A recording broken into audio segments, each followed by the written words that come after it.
Delator da Lava Jato diz que senador Fernando Collor arrecadava dinheiro para uso próprio. Crise afeta cofres do governo, que tem a pior arrecadação dos últimos 5 anos. Fechamento de vagas de trabalho no Brasil é o maior em 24 anos. Pesquisadores do Rio já estudam soro contra o Zika vírus. Uma joia de herança, um Maverick 74 doado por um paciente ao hospital onde fez tratamento. Na reportagem especial, histórias de gratidão de vítimas salvas por policiais heróis. Olá, boa noite para você. Consumidos livremente no país por quem frequenta a academia, os suplementos conhecidos como termogênicos voltaram a ser alvo de polêmica essa semana. Isso porque uma jovem do interior de Goiás morreu depois de ingerir um desses compostos. O que muita gente não sabe é que grande parte desses termogênicos tem substâncias proibidas e que colocam a saúde em risco, apesar de serem encontradas facilmente no mercado. Dentro dessas cápsulas, uma bomba. Nem um reloginho. Uma hora ele chega no limite e explode, e aí vem os efeitos colaterais. Um composto perigoso que muita gente consome país afora sem perceber o risco que corre. Os termogênicos prometem facilitar a perda de peso a curto prazo. Eles aceleram o metabolismo, elevam a temperatura corporal e o gasto calórico. São usados para aumentar a disposição e o rendimento durante a atividade física. Uma prática perigosa que virou moda entre os frequentadores de academia. 1,66 m, 55 quilos, um corpo de fazer inveja. Ainda assim, a Mariana não estava contente com a forma física. Ela chegava a treinar 6 horas por dia. Vicia, e por isso que você quer aumentar, você quer tomar mais do que seu corpo aguenta. Mariana tomava substâncias liberadas no Brasil e também as proibidas. Não demorou e os efeitos colaterais apareceram. Eu sentia formigamento no corpo, na cabeça, minha vista embaçava, ficava escuro. Foi assim também com a Tainara Lacerda, de 23 anos. Mas ela não parou a tempo. Morreu no começo da semana no interior de Goiás. A suspeita é que a substância tenha provocado a parada cardíaca na jovem, que buscava um corpo perfeito. Em lojas de suplementos regulamentadas, os termogênicos mais fortes não estão nas prateleiras. A vendedora explica o motivo. O princípio ativo, chamado de DMAA, é proibido no Brasil e também nos Estados Unidos há alguns anos. DMAA não é fabricado mais nos Estados Unidos, não pode mais nos Estados Unidos, né? É contrabandista. Quem traz esses produtos não tem registro pela Anvisa, então você não vai encontrar em prateleira. Mas o contrabando é livre na internet e não é difícil receber em casa esses frascos.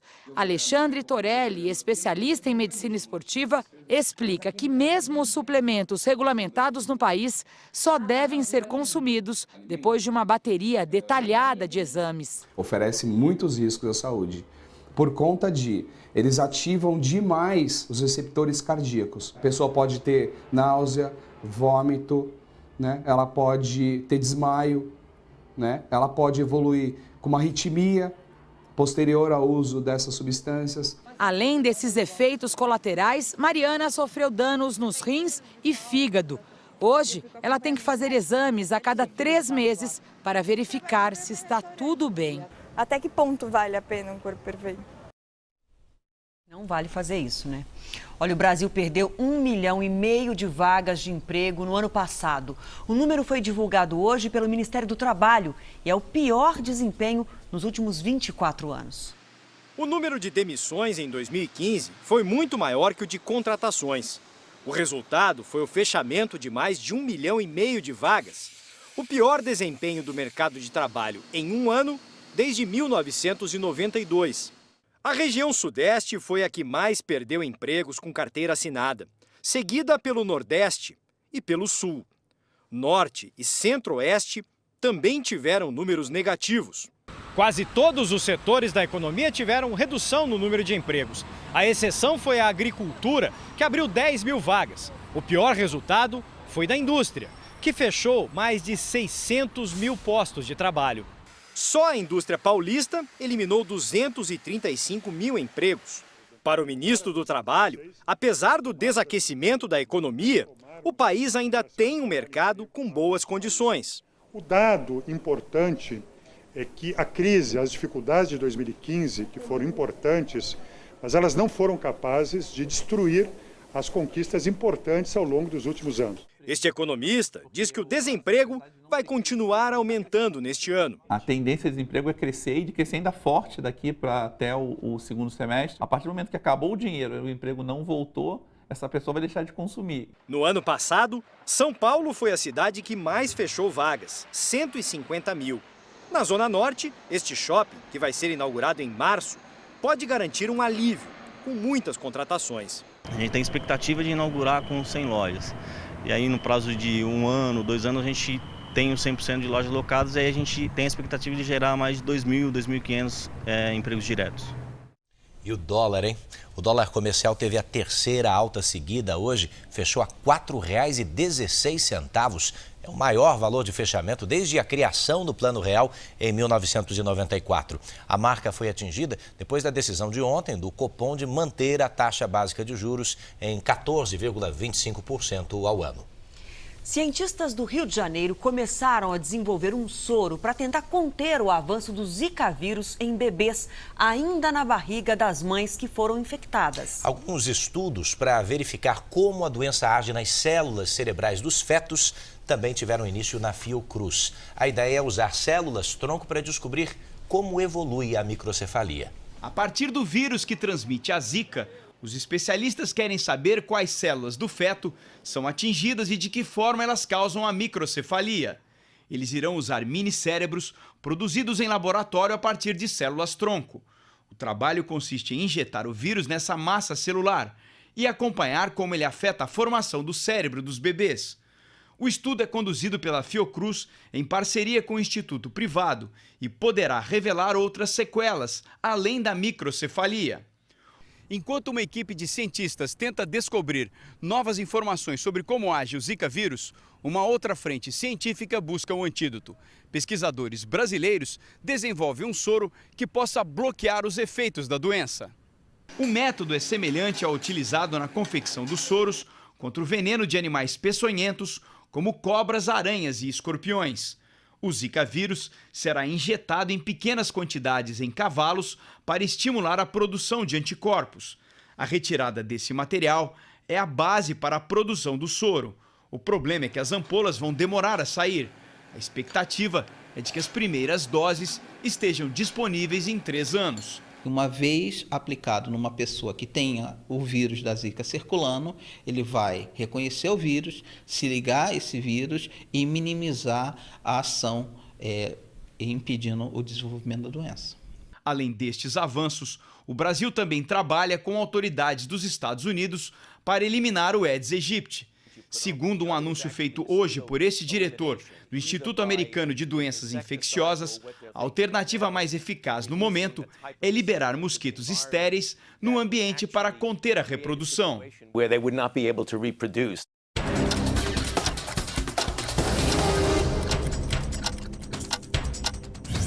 No interior de São Paulo, uma quadrilha foi presa suspeita de desviar medicamentos de farmácias do estado. 3 pessoas usavam documentos falsos para retirar remédios de alto custo que auxiliam no crescimento de crianças. O grupo teria arrecadado mais de R$1,5 milhão de reais. Em Belo Horizonte, um acidente entre 2 ônibus deixou 2 pessoas mortas e pelo menos 20 feridas. Um dos ônibus teria avançado o sinal vermelho, atingindo outro veículo. Uma cobra de 2 metros foi encontrada numa rua de Laranjeiras, zona sul do Rio de Janeiro. Depois do resgate, os veterinários fizeram um raio-x e descobriram que a jiboia tinha engolido um gambá. A família do belga assassinado em abril do ano passado no Rio de Janeiro veio ao Brasil para tentar conseguir a guarda do filho da vítima.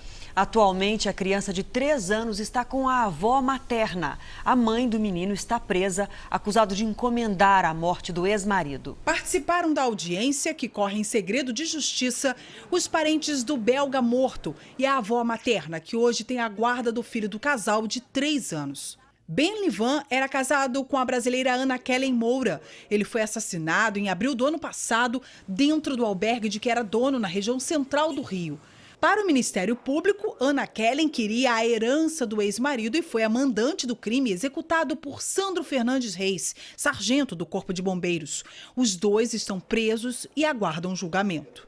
Na semana que vem, Ana Kellen Moura vai participar de uma nova audiência do processo que apura o homicídio de Ben-Livan. Só depois do resultado do julgamento é que o juiz vai decidir quem ficará com a guarda definitiva do filho do casal.